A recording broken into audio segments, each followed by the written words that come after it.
We all know that feeling. Yeah. You're facing a problem that's chronic. It's painful. Right. And it seems like every single thing you throw at it, it doesn't work. It's completely resistant. Exactly. Maybe it's a strained marriage, or you have kids who are just totally unmotivated. Yeah. Maybe a difficult work situation. And what's our first instinct? The quick fix. Always the quick fix. Yeah. The fastest, easiest solution. The trick, the technique, the one-liner that's going to make the pain go away right now. It's an almost universal human reflex. I mean, we desperately want that magic pill, that instant fix. But the thing is, if those quick fix techniques really worked, permanently, We wouldn't still be having the same problems. we wouldn't, not Yep. generation after generation. You see it everywhere. Take that feeling of a marriage that's just gone flat. You're not fighting, but the emotional connection is gone. So you try counseling, you read a book on communication skills, maybe you even, schedule a date night once a week. All techniques, all Band-Aids. And yet the underlying pain is still there. That's because, and this is what our source material reveals, focusing only on those superficial behaviors and attitudes. It's like applying social Band-Aids and aspirin. I like that phrasing. It addresses the symptom, the pain, but only temporarily. It leaves the underlying chronic issues to fester and resurface time and again. You're not solving the core disease, you're just masking the fever. So the journey we're taking today is based on a really fascinating, in-depth historical study. It looks at success literature published in the United States, Spanning 200 years. all the way back to 1776. And this huge sweep of history reveals a pretty startling pattern about why we moved away from what actually builds lasting success, and I think why we need to go back. And for you, the learner, this is so crucial. Our mission today is to give you a framework for fundamental systemic change. We're moving past the superficial to understand not just what works, But why it works. Exactly. It's a profound shift in perception, or what the source material calls a paradigm shift, that can unlock just rapid and profound change in every area of your life. Okay, let's unpack this. So the research that this is all built on, it actually started with a really personal challenge the author was facing with his own son. The boy was he was having a hard time, genuinely struggling. Failing academically because he couldn't seem to follow instructions. He was socially immature. And completely uncoordinated in sports. Yeah, and getting mocked by other kids for it. I think every parent can relate to that immediate, almost desperate instinct the parents had. You see your son struggling, swinging the bat too early, unable to keep up, and you just react. You try every piece of success advice you can find. Of course. You feel like if success is important anywhere, it's got to be in raising your kids. Supremely important. If they threw techniques at him, they tried to psych him up with, positive mental attitudes. Stuff. Come on, son, you can do it. Keep your eye on the ball. Exactly. And if he made even the tiniest bit of progress, they would just go over the top, reinforcing it, praising him. If another kid laughed, they'd get told off. But the outcome was, well, it was devastating. Despite all that effort, all the techniques, and the, well-meaning reinforcement. Nothing seemed to help. Nothing. The behavior didn't change, and even worse, they could see it was visibly damaging the boy's self-esteem. They were applying all the right techniques, but the problem was much deeper, and it was stubbornly staying put.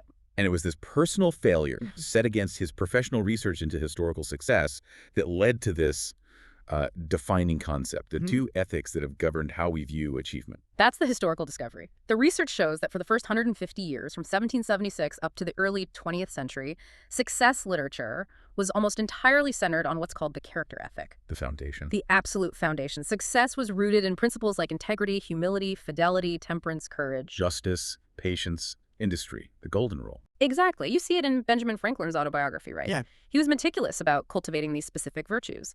The core idea was, to be successful, you had to become a person of substance. Your character was your true wealth. But then there's a shift. A huge shift. Yeah. Shortly after World War I, the focus changes. We move to what the source calls the personality ethic. And suddenly, success is reframed. It's not about what you fundamentally are, it's about your outward presentation. Your public image. Public image, attitudes, behaviors, skills, and crucially, techniques that were designed to lubricate the processes of human interaction. That sounds like the birth of modern self-help and marketing, really. It is. And it branched into two main paths. One was human and public relations techniques, smiling wins more friends, or how to use the power look. And the other was positive mental attitude, PMA. Precisely. And look, some of the maxims were valid, but the personality ethic pretty quickly drifted into manipulation. Our sources talk about people being coached to use specific techniques just to influence others and get what they wanted. Like fake interest in the hobbies of others just to get a favor. Exactly that. Or learning how to intimidate someone with your body language. In this view, character was, maybe acknowledged as a nice to have, but it wasn't the foundational pillar anymore. So here's a question. Can someone who is just incredibly charming on the outside, who uses every technique in the book, actually achieve long-term success? Or is that approach just fundamentally flawed. The sources are really clear on this. It's destined to fail, at least in interdependent relationships. This is the difference between what they call primary greatness and secondary greatness. Okay. Secondary traits are the personality things, Mhm. the skills, the techniques, the charm. They're essential tools, like the visible part of a house, the building. But the character ethic traits, integrity, courage, trustworthiness, that's primary greatness. That's the foundation. Exactly. And if you try to use those secondary techniques to influence people without the foundation of trust and character, you will inevitably be seen as manipulative. It doesn't matter how perfectly you smile. No. Or how expertly you phrase your request. If the other person senses a lack of integrity behind it all, the entire interaction just falls apart. The core principle is simple. Only basic goodness gives life to technique. You know, that really explains the burnout you see with so many people who rely only on technique. They might climb to the top really fast, but if they haven't built that foundation of integrity, the whole structure just collapses under pressure. It's the difference between cramming for a test and achieving true mastery. A temporary success versus a lasting one. To move toward that primary greatness, you have to look inward. So let's go back to the parents who are struggling with their son. Right. The breakthrough wasn't about finding a better behavioral technique. It was them realizing they had been seeking social mileage from his good behavior. Their own self-image, their identity as good, successful parents, was all tied up in his performance. Wow. I mean, that's just a huge moment of self-awareness, isn't it? It's everything. It means the son wasn't the problem. Their motive was the problem. The solution wasn't changing him, it was changing their deepest motives and their perception of him. Yes. They had to stop measuring him against some societal benchmark and start seeing his unique worth. They had to relax, separate their identity from his performance, and stop demanding acceptable behavior just for their own comfort. And this internal shift is the gateway to the concept of paradigms. Paradigms aren't just what we see. They are our mental maps, our core assumptions, our conditioning. They're the framework through which we see the world, interpret intentions, and understand what's true. So if you want to change a situation fundamentally, You have to change yourself. And to change yourself, you have to first change your perceptions, your paradigms. this can feel a little abstract until you see it in action, which is why the sources use that famous perception demonstration from Harvard Business School, the one with the composite image. Yes, the image that combines the features of a young, stylish woman and an old woman with a large nose and a shawl. So how does it work? The demonstration conditions two separate groups. Group A is shown only the young woman's image for about 10 seconds. Group B sees only the old woman's image for the same amount of time. Okay, so they're primed. They're primed. Then both groups are shown the composite image. And almost without exception, Group A sees the young woman and Group B sees the old woman. And then they start arguing. Vehemently, looking at the exact same drawing. One side is insisting she's an old hag, at least 70, and the other is arguing no way she couldn't be more than 22. And the really powerful takeaway is that, based on their conditioning, both are right. Both are right. They're looking at identical data, but their internal maps are dictating completely different realities. It's not logical, it's psychological. And if just 10 seconds of conditioning can create such a rigid, defensible paradigm. Imagine what decades of conditioning from your family, your school, the whole personality ethic. Imagine what that does. If your underlying map tells you that people are objects to be manipulated, no amount of technique is going to hide that perception for long. Your behavior has to be congruent with your internal map. That moment when you finally see the image the other way, that's the paradigm shift. The aha moment. And Thomas Kuhn argued this is how all major breakthroughs happen, scientifically and socially. It's always a break with the old way of seeing things. We see huge examples of this in history. Monumental examples, moving from a geocentric universe Ptolemy's view to a heliocentric one with Copernicus. That changed everything. The shift from monarchy to constitutional democracy in the U.S. was a huge societal paradigm shift. It unleashed so much human energy, even something like the development of germ theory, the idea that invisible things were causing disease. It was a paradigm shift that drastically changed the world. So these aren't small incremental changes. They're quantum leaps that come from changing the map itself. And this shift can be intensely personal and instantaneous. The source provides that really moving story about the subway ride in New York. Right, the author is sitting there just trying to have a peaceful ride, and a man gets on with his kids. And the kids are just out of control. Total chaos. Yelling, running, throwing things, grabbing people's newspapers. And the father is just sitting there next to the author, eyes closed, seemingly oblivious. Completely insensitive. That's the paradigm. And the author is getting more and more irritated, focusing on this terrible parenting, this neglect. Finally, he can't take it anymore. He turns to the man and says, with what he considers great restraint, "Sir, your children are really disturbing a lot of people. I wonder if you couldn't control them a little more." And the man slowly opens his eyes, looking confused, and he quietly responds with the line that just shatters the paradigm. "Oh, you're right. I'm sorry. We just came from the hospital where their mother died about an hour ago. I don't know what to do, and I guess they don't either." Wow. Just Yeah. in that one instant, everything flips. The irritation, the judgment, the anger, it's gone. It just dissolves. And it's replaced by this flood of compassion and understanding. And even guilt. For sure. The kids weren't being nuisances. They were children in profound pain. The father wasn't insensitive. He was completely lost. And this shows the incredible power of our paradigms. We don't just interpret facts subjectively. We project our own experience, our own judgment, our own script onto every situation. But when you see things differently, when you see the truth, the change in your attitude doesn't require effort. It's spontaneous, it's powerful, it's fundamental. So if our paradigms control our reality, we have to understand the forces that keep us from changing them.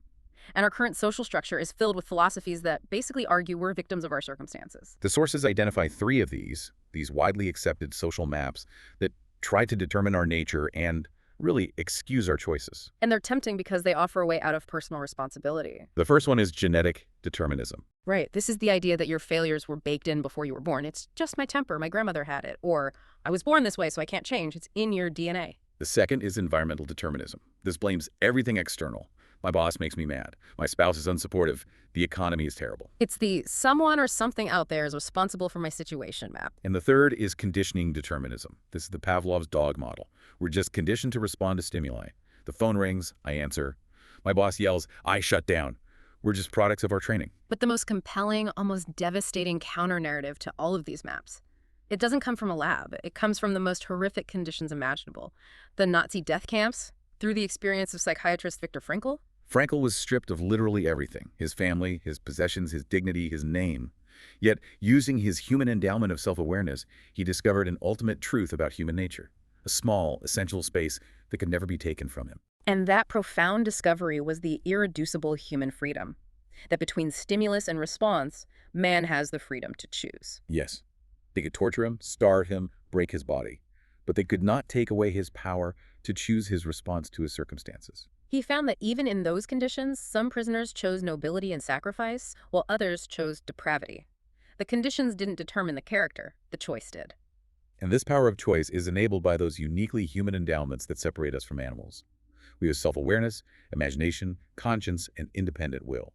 These are the tools that let us write new programs for ourselves. Which leads us directly to the core concept here, proactivity. And proactivity is more than just taking initiative. It's about recognizing our responsibility, our ability to respond. Exactly. Our behavior is a function of our conscious choices and our values, not our conditions and feelings. So you can look at the 2 opposing types. A reactive person is highly influenced by the social or physical weather. If the market is up, or their spouse is happy, or the sun is shining, they feel good. But if any of that changes, their performance and attitude just plummet. They effectively give away their power. They let other people's weaknesses or the circumstances control their inner state. But proactive people are value-driven. They've consciously chosen the principles they live by, and they subordinate their feelings, fear, anxiety, anger to those values. They truly carry their own weather with them. Whether it rains or shines doesn't matter. Their commitment to their purpose remains stable. We see this in Frankl, but also in more everyday examples. The sources mention a woman named Carol who was dying of terminal cancer. Despite the immense physical suffering, the environmental determinism of her diagnosis. She chose to use her remaining time to create meaningful messages for her children, to inspire others. She was so focused on choosing contribution and courage that she became a huge source of proactive inspiration. And this is where we can apply the concept practically, using the circle of concern versus the circle of influence. The circle of concern is huge. It's everything we worry about: politics, the economy, other people's flaws, the past. And when reactive people focus their energy there, it's just a vortex of negative energy. It's all blaming and accusing and justifying, and they feel helpless because they're focused on things they can't control. And as a result, their circle of influence, the area where they can make changes, actually starts to shrink. It shrinks. They become less and less effective. Proactive people, on the other hand, focus their energy entirely inside their circle of influence. Which is where their own behavior, habits, choices, and attitudes are. Right. And focusing there generates positive magnifying energy, and it causes the circle of influence to expand. They start solving problems because they're changing their response, not waiting for the environment to change. This maps perfectly back to the story of a struggling son. The parent's initial focus on his weakness and how others treated him. That was all in the circle of concern. And they were stuck, immobile. But the breakthrough came when they worked on their own motives and paradigms, something entirely within their circle of influence.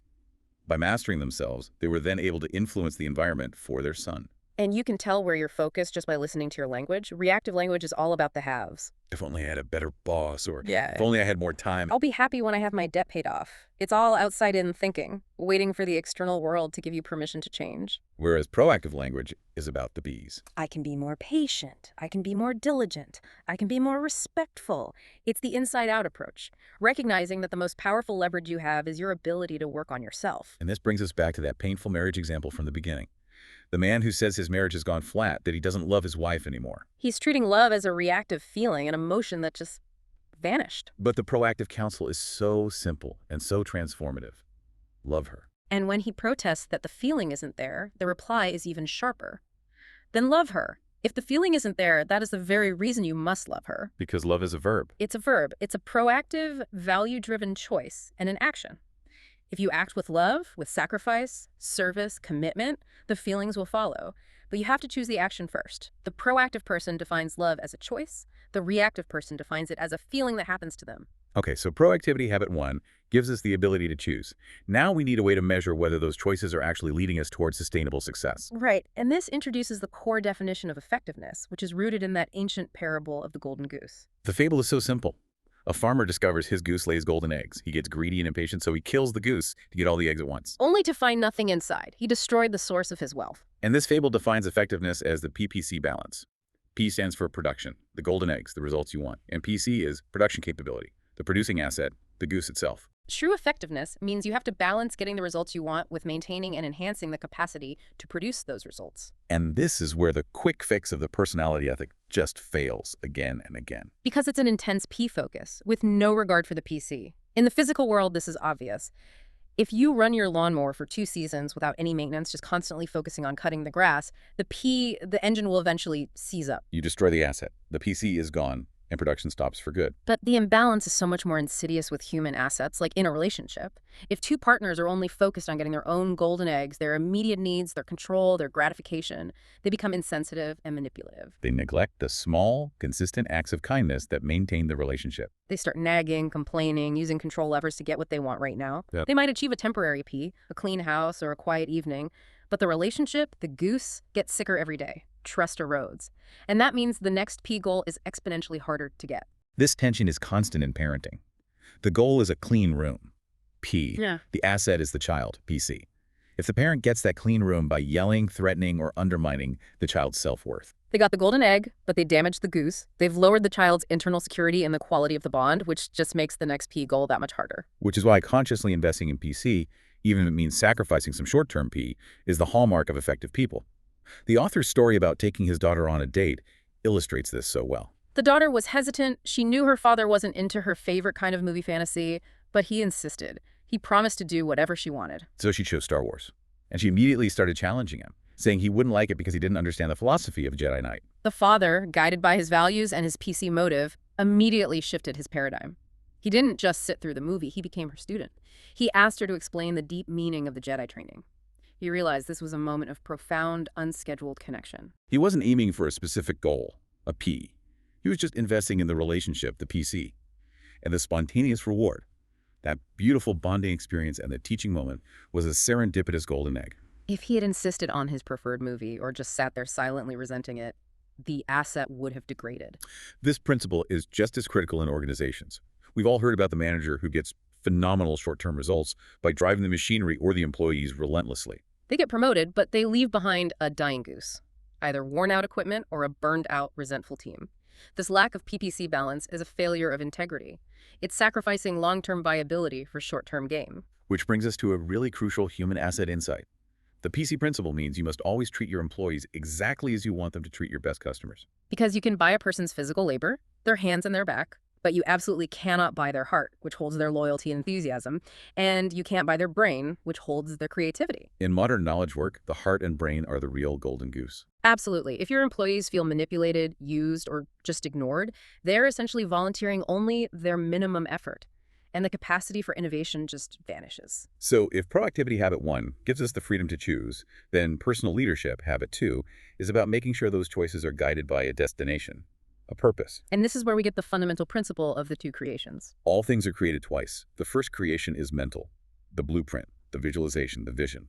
And the second creation is physical, the actual execution. And if we don't take responsibility for that first mental creation, the script will just be written for us by default. By family expectations, societal pressure, our childhood conditioning. Or just by circumstances. We end up living reactively, driven by a need for acceptance or love, rather than living a life driven by our deepest values. We become actors in someone else's play. To take charge of that first creation, the sources suggest one of the most powerful mental exercises I've ever heard of: the funeral visualization. You're asked to imagine attending your own funeral, say, 3 years from now. You walk in, you see the faces of the people who matter most, you look down into the casket and see yourself. And then you listen to 4 speakers, one from your family, a friend, someone from your work, and someone from your community. And the deep, clarifying question is this: what would you genuinely, from the bottom of your heart, want each of them to say about your character and your contributions? This exercise is so effective because it forces you to define true, meaningful success right now. It gives you instant clarity, and it often reveals that the typical things we strive for, fame, money, external validation, are vastly different from the character traits and contributions we'd actually want to be remembered for. It reminds me of that old saying, when a rich man dies, people ask, how much did he leave? And the answer is always, You left it all. This clear internal vision then becomes the basis for writing your personal mission statement. It's your own constitution, your internal map. It focuses on what you want to be, your character, and what you want to do, your contributions, all anchored by correct, unchanging principles. It is the ultimate act of self-scripting. we see the power of this self-rescripting in history. Look at Anwar Sadat. While he was in prison, he used his isolation not to dwell on anger or victimhood, but to gain complete mastery over himself. He withdrew from his reactive scripts and created a new vision for his life and his leadership. That inner success, that private victory, is what gave him the power later on to do something unprecedented, visit the Knesset, and fundamentally shift the political paradigm in the Middle East. An act that flowed entirely from his circle of influence. In the absence of a principle-centered mission statement, we inevitably center our lives on something else. And whatever is at the center becomes the source of our security, our guidance, our wisdom, and our power. Our sources meticulously analyze the vulnerabilities that these false centers create. For instance, spouse-centeredness. We're taught that marriage is everything. But if our self-worth is derived entirely from our partner, we become emotionally dependent, anxious, and deeply vulnerable to their moods. And when stress hits, the relationship breaks down because your guidance is coming from volatile emotion, not stable principles. Then there's money-centeredness. This ties your self-worth to your net worth. Economic threats become threats to your identity. Profit becomes the only decision-making criterion. Which often comes at the expense of people or long-term PC.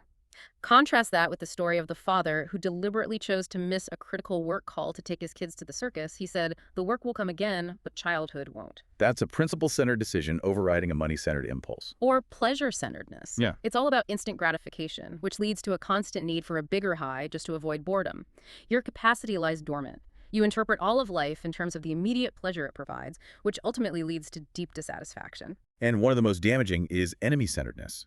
This is so common, especially after a divorce or in a toxic work environment. You become so consumed by bitterness or anger toward an ex-spouse or a bad boss that you allow their weakness to dictate your own life. You are psychologically married to the problem, and you become a powerless victim who can't move forward. The sources insist that the only reliable, consistent center is the principle center. Principles like fairness, integrity, human dignity are fundamental, unchanging truths. They're like lighthouses. They don't move. You can't break them. You only break yourself against them. Their power is that they are universally self-evident. And being principle-centered radically changes how you make decisions. Imagine you're asked to work late for a critical presentation, but it means you'll miss a long-promised concert with your spouse. If you're spouse-centered, you go to the concert, but you're anxious and resentful about the missed work. If you're money-centered, you stay at work and assume your spouse has to understand that work comes first. But if you're principle-centered, you analyze the situation against your higher values, the principle of contribution at work versus the principle of relationship fidelity at home. You might call your spouse, explain with integrity, and proactively arrange an even better replacement activity. You act with an inner sense of peace because the decision subordinates the schedule to higher internal values, regardless of the external pressure. So once we have the paradigm from habit 2 and the principles from habit 1, we have to achieve the discipline of execution. That's habit 3. And it's recognizing that private victory precedes public victory. You simply cannot talk your way out of problems that you behaved yourself into. Exactly. Self-mastery making and keeping commitments to yourself is the non-negotiable foundation for effective public relationships. This self-mastery is tied directly to E.M. Gray's research on the common denominator of successful people. He found they share the habit of doing the things that failures don't like to do. And their dislike is subordinated to the strength of their purpose. They're disciplined not because they love the drudgery, but because they love the outcome more. To execute this, we have to talk about time management, which is so often approached just through efficiency. The sources provide the time management matrix, which categorizes activities by urgency and importance. Quadrant 1 is urgent and important, crises, emergencies. Quadrant 3 is urgent but not important, interruptions, some emails, irrelevant meetings. Quadrant 4 is neither, it's pure waste. But the key to real effectiveness, the quantum leap, lies in quadrant 2. Important, but not urgent. This is the PC quadrant. It's relationship building, long-term planning, prevention, defining new opportunities, and most importantly, renewal. These are the activities that make a profound positive difference, but because they don't scream at you, they require initiative, they require proactivity. And this is where most people fail. They live in quadrants 1 and 3, just constantly reacting to urgent demands. Effectiveness takes a quantum leap when we make a conscious decision to move most of our time into quadrant 2. Think of those shopping center managers. They admitted that the single most high-leverage thing they could do was build positive relationships with the store managers, a QII activity. And yet they spent less than 5% of their time on it. Instead, they were consumed by crises, QI, and enforcing contracts, QI. And it's hard, because to make time for QEI, you have to have the courage to say no. That time has to come from quadrants 3 and 4. Saying no to interruptions or even to good but unimportant demands from others, it takes incredible self-discipline and clarity of purpose. You need a bigger yes burning inside you, your mission, to overcome the immediate pulls of the world. In fact, quadrant 1, the crises, is often just a symptom of failing at quadrant 2. Exactly. If you don't plan, prevent, or maintain relationships in QEI, eventually those things blow up into major urgent crises in QI. A proactive person works to eliminate quadrant 5 by expanding QEI. And this habit forces us to constantly draw a critical distinction between efficiency and effectiveness, especially with other people. The tragic story of the efficiency-focused son and his girlfriend just illustrates this so perfectly. He planned to break up with her in a highly efficient, scheduled 10 to 15-minute phone call. His rationale was simple. The relationship wasn't working, so end it quickly. But the news was traumatic for her. It turned into an emotionally intense 1.5-hour conversation that was still unresolved at the end. The point is, you simply can't think efficiency with people. You can be efficient with things, washing the car, picking up dry cleaning, but people require effectiveness. That means investing time, empathizing, and building or respectfully closing the relationship, trying to solve a deep human issue in 10 minutes. It just creates new, more painful problems. So, private victory self-mastery through habits 1, 2, and 3 leads to independence. Now we move to public victory, habits 4, 5, and 6, which is about achieving interdependence. Recognizing that our highest achievements in life come from working effectively with others. And this entire realm of interaction is governed by the metaphor of the emotional bank account, the EBA. The EBA is a metaphor for the trust that's built in any relationship. Deposits like kindness, keeping promises, clarifying expectations, apologizing, build trust, and create a high balance. When the EBA is high, communication is easy, flexibility is high. But withdrawals, discourtesy, overreacting, ignoring someone, betrayal, they lower the balance. And when the EBA is low, every conversation becomes tense. You're walking on minefields. The environment becomes tension city, or memo heaven, because no one trusts verbal communication anymore. And making a deposit requires prioritizing the other person. What is important to them has to be as important to you as the person is to you. Which takes the self-discipline of habit 3. For example, if your child interrupts you during a high-priority work project, it requires subordinating your schedule and recognizing the human priority to stop and listen to what might seem like a trivial interruption. That act of attention is a massive deposit. And when we inevitably make mistakes, a sincere apology is one of the biggest deposits we can make. But a sincere apology, I was wrong, I showed you no respect, that requires deep internal security and character strength. Those with low internal security can't apologize genuinely because they're afraid admitting an error will make them look weak. As the source is, quote, "It is the weak who are cruel. Gentleness can only be expected from the strong." From there, we transition to the cornerstone of public victory. Habit 5. Seek first to understand, then to be understood. The fundamental breakdown in most communication happens because we listen autobiographically. We listen with the intent to reply, filtering everything they say through our own paradigm, reading our own experience into their life. The professional standard is simple. Diagnose before you prescribe. You'd never trust a doctor who writes a prescription without examining you. The sources use that chilling example of the doctor who was paged away from a football game and quickly prescribed medication for a child. It was an emergency second call to confirm the patient was a 2-month-old infant, which required a totally different approach. Prescribing based on assumption is malpractice in medicine, and it's malpractice in relationships. Autobiographical listening shows up in 4 common responses that just shut down communication. We evaluate, agreeing or disagreeing. We probe, asking questions from our frame of reference. We advise, giving counsel based on our experience. Or we interpret, figuring out their motives. The detailed father-son dialogue in the source material perfectly illustrates the tragedy of these responses. The son expresses frustration that school is impractical. The father immediately evaluates, "You're kidding about being a mechanic," advises, "It turned out helpful for me," and probes from his perspective, "Have you really tried?" And every single one of those well-meaning, logical responses from the father shuts his son's communication down. The son just retreats, giving surface-level excuses until he finally gives up. It's only when the father stops responding autobiographically and genuinely listens to empathize that the son finally reveals the true, raw problem. "I'm gonna flunk, Dad. I might as well quit, but I don't want to quit." Only by seeking first to deeply understand, to give that psychological air where the other person feels truly heard, can you move from a transactional opportunity to a transformative one. You shift from being on opposite sides of the problem to sitting on the same side, looking at it together. And this deep understanding is the fertile ground for habit 4. Think win-win. This approach is rooted in the abundance mentality, the belief that there is plenty out there for everybody. That success isn't a fixed commodity.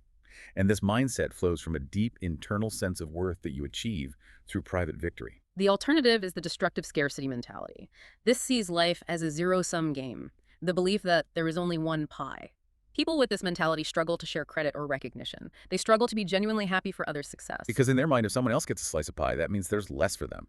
And this mentality is often scripted early in life, through conditional love or highly competitive academic grading curves. Win-win is the only truly viable alternative in an interdependent reality. If I negotiate a win-lose deal where I get everything and you get nothing, our long-term relationship is damaged. Trust is lost.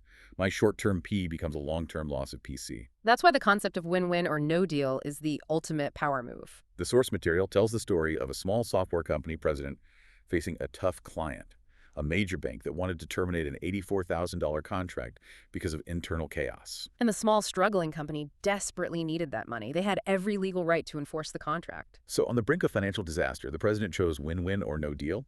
He told the bank president, "We understand you're not happy. We'll tear up the contract, give you back your deposit, and if you're ever looking for a software solution in the future, please come back and see us."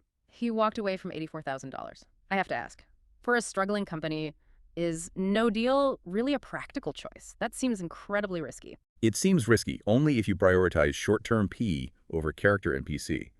In this case, choosing no deal preserved the company's integrity and the relationship equity, the EBA, and it worked. 3 months later, the new bank president called back, happy to finally initiate the service, resulting in ongoing profitable business that far exceeded the original contract.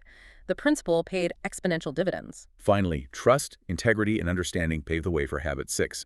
Synergize, where creative powers are unleashed. Synergy is defined as the whole being greater than the sum of its parts, that 1 + 1 can equal 3, 5, or even more. It unleashes new creative alternatives. And synergy thrives on valuing differences in perception. If we see differences as weaknesses, we get defensive. If we value them, they become stepping stones to a higher result. We have to move past the animal school fable, where the duck was great at swimming but terrible at running, and trying to force conformity just made him average at everything. True synergy leads to the creative third alternative. Consider a common conflict. A husband wants to take the family camping and fishing. The wife needs to visit her ailing mother 250 miles away. A compromise means they split the time, and both of them feel unhappy and guilty. It's a lose-lose. A synergistic approach means they pool their desires. They empathize deeply using habit 5. The husband genuinely understands the wife's need to support her mother. The wife genuinely understands the importance of the family trip. They stop fighting over who gets their way and work together to find a higher alternative. Maybe locating a place to camp and fish near the mother's home, or structuring the week so that both primary needs are met fully, without compromise. It's a creative solution that respects the deepest needs of both partners. So this deep dive really confirms that real, sustained, powerful change flows from an inside-out philosophy. We have to start with character, motives, and paradigms, not with external techniques or manipulation. The structure is fixed. Private victory self-mastery through habits 1, 2, and 3 has to be established before any meaningful public victory can be achieved through habits 4, 5, and 6. And none of it, absolutely none of it, works unless you sustain the asset that generates the golden eggs. Which brings us back to the ultimate PC activity, habit 7, sharpen the saw. This is the process of continuous, balanced renewal of the greatest asset you possess, yourself. And this renewal has to happen across 4 critical dimensions: physical, exercise, nutrition, rest; spiritual, connecting to your core values, meditation; mental, reading broadly, writing, planning; and social emotional, making deposits in the EBA, making contributions, service. Habit 7 is the high-leverage quadrant 2 activity that makes all the other habits possible. If you neglect the saw, every single job takes longer and is more painful. Neglecting one dimension, say, the physical, quickly impacts your mental clarity and your emotional resilience. It's the process that creates the upward spiral of continuous growth. Which leaves us with a final thought for you, the learner, to carry forward today. Horace Mann, the great educator, once observed, "Habits are like a cable. We weave a strand of it every day, and soon it cannot be broken." Think about that intense force, that gravity. When the Apollo 11 rocket launched toward the moon, more energy was spent in the first few minutes of liftoff, just breaking out of Earth's tremendous gravitational pull than was used over the next several days traveling 500,000 miles. Habits have that same intense gravity. So the provocative question we leave you with is this. What daily habits are you currently weaving, and is their gravity pull currently keeping you securely in a rut? Or is it accelerating you toward the desired end that you defined in your personal mission?